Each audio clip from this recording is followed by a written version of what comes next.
Alright guys, how's it going? Welcome back.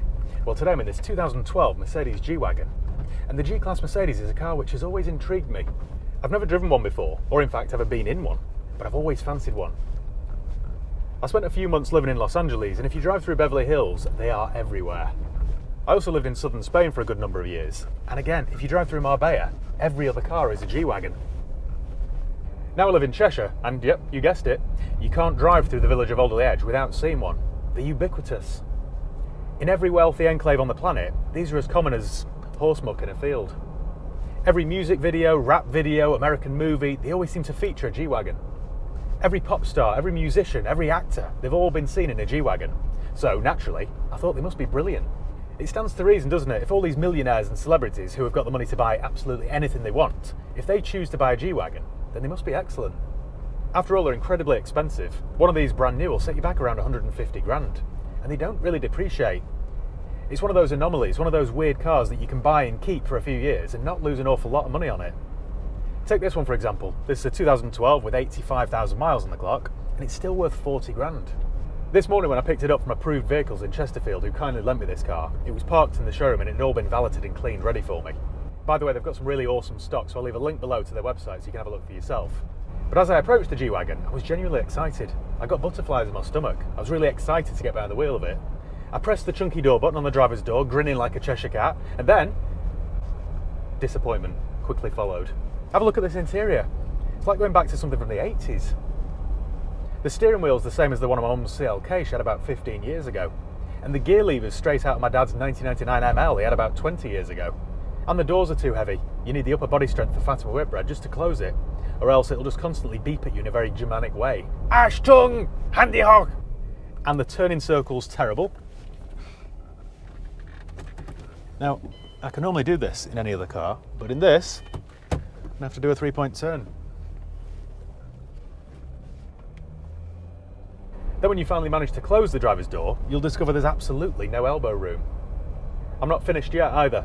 The ride's rough, the reverse camera isn't worth having, there's lots of body roll, you need to slow down to a snail's pace before you dare enter a corner, because it feels as though you'll roll it. Every time I brake, all the rainwater that's collected on the very flat roof runs straight onto the windscreen and I can't see a thing.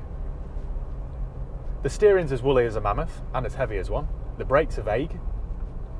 The performance from this 3-litre turbo diesel V6 is quick if you're used to a push bike or walking. The boot door's heavy and awkward to open, especially if you park in a car park and somebody's parked behind you. You've got no chance of putting your shopping in there. There's not much rear legroom, or interior space in general in fact. The cup holder situation is pathetic. Have a look at these. That's all you get. I can't stress this next point enough. The car is awful. What are all these celebrities and rich people playing at? What are they thinking of? They must be mad. But here's the thing. I absolutely love it. It's the coolest thing ever. I feel like I'm driving a military vehicle, which in essence is what the Geländewagen is. It's been in production for around half a century. You look out over the big boxy bonnet and you can see those chunky bolted on lights, which look like they've been designed by a 5-year-old. You look in the side mirrors and you can see the slab-sided panels and the industrial grade wheel arches. You look over at the passenger side and you see the big grab handle, which looks like it's fit for its next expedition. It's like being in a real life Tonka toy. I feel like a big kid. It isn't great to drive, in fact it's terrible, awful. But as an experience, it's wholly enjoyable. It's a posh Defender is what it is. I love those too, and they're even worse. It isn't all bad, it does have a few things going for it. Take for example the visibility, which is unparalleled. And yeah, that's it actually. That's it. Oh no, actually the build quality is very good. The seats are nice and comfortable. I like the leather dash. Everything feels well screwed together, unlike a Defender, may I add. I also love the sound of the door locks. Listen to this. How unnecessarily loud is that? I also like the sound of the doors closing. It sounds like a bank vault door shutting. Listen to this. How loud's that? Just feels really solid. Saying that, I think I've just dislocated my shoulder. Whilst I'm still talking about positive things, the boot's a very good size. It offers 700 litres of space. And its towing capability is excellent. Without a shadow of a doubt though, the G-Wagon's best assets are its looks. They just don't make cars like this anymore. Everything's big and clumsy. Look at the external door hinges, for example. There's just something about it which makes me feel really cool while driving it.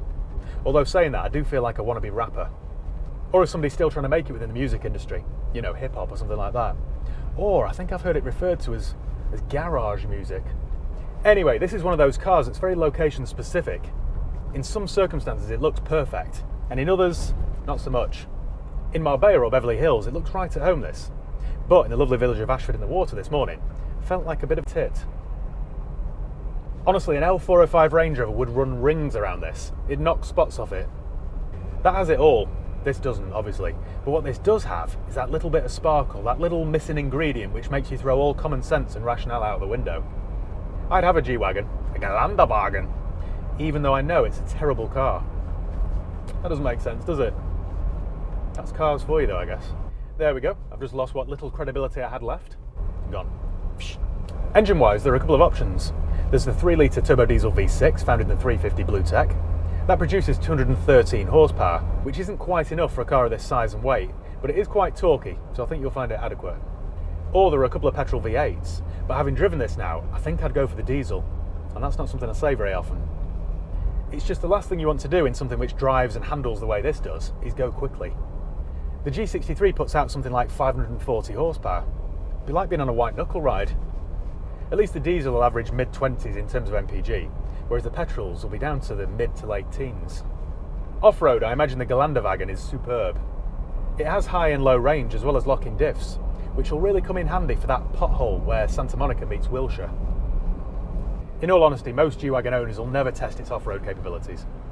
Nobody's taken the G-Wagon off-road, but I suppose it's good to know that it can, if you do. This model ran from 2012 until 2018, and I've read that the 2018 onwards model handles and drives much more like a car. But I haven't driven one, so we'll have to see about that. Well, I think that's about it. I'm glad I've finally driven one.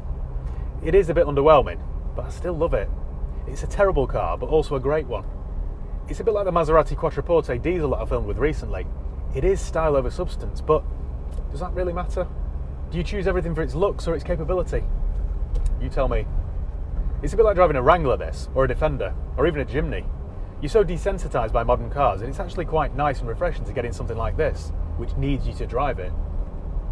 It's a real character, the G-Wagon, and all its flaws, and let's not kid ourselves, there are a lot, just make it feel more human.